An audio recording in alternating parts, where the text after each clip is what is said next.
இன்றைக்கான தேவனுடைய வார்த்தை பாக்கியவான்கள். மத்தேயு 5ஆம் அதிகாரம் 11ஆம் வசனம் சொல்லுது, என் நிமித்தம் உங்களை நிந்தித்து துன்பப்படுத்தி பலவித தீமையான மொழிகளையும் உங்கள் பேரில் பொய்யாய் சொல்வார்களே, ஆனால் பாக்கியவான்களாக இருப்பீர்கள். வேதாகமத்தில் அநேக இடத்துல நாங்கள் பாக்கியவான்கள் என்று சொல்லப்பட்டிருக்கு. அதில் ஒரு காரியம், தேவன் நிமித்தம் நாங்கள் துன்பத்தை அனுபவிக்கிறோமாக இருந்தால் பாக்கியவான்களாக இருப்போமா. நாங்கள் எங்கள் கண்களினூடாகவே காண முடிகிறது.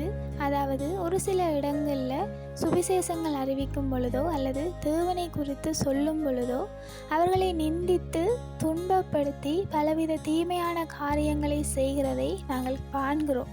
அப்படிப்பட்டவர்கள் பாக்கியவான்களாக இருக்கிறார்கள். அவர்களுடைய பலன் பரலோகத்திலே மிகுதியாக இருக்கும் என்று சொல்லி வசனம் சொல்லுது. ஆகையால் ஒருவேளை நாங்களும் தேவனின் நிமித்தம் துன்பத்தை அனுபவித்திருக்கிறோமாக இருந்தால் நாங்கள் பாக்கியவான்களாக இருப்போம். சில சமயங்களில் சுவிசேஷங்கள் அறிவிக்கும் பொழுது எங்களை அவமானப்படுத்தி நிந்தித்து துன்பப்படுத்துகிறதான சம்பவங்கள் எங்களுடைய வாழ்க்கையிலும் நடைபெற்றிருக்கலாம். தேவனின் நிமித்தம் எங்கள் மேலே தீமையான மொழிகளை சொல்லுகிறதான காரியங்களும் இடம்பெற்றிருக்கலாம். அப்படியெல்லாம் இடம்பெற்றிருந்தால் உண்மையில் நாங்கள் சந்தோஷப்பட வேண்டும். ஏனென்றால் தேவனுடைய பார்வையில் நாங்கள் பாக்கியவான்களாக இருக்கிறோம். எங்களுக்கு இதற்குரிய பலனை தேவன் பரலோகத்திலே வைத்திருக்கிறார். நிச்சயம் அதற்கான பலன் உண்டு. Have a nice day.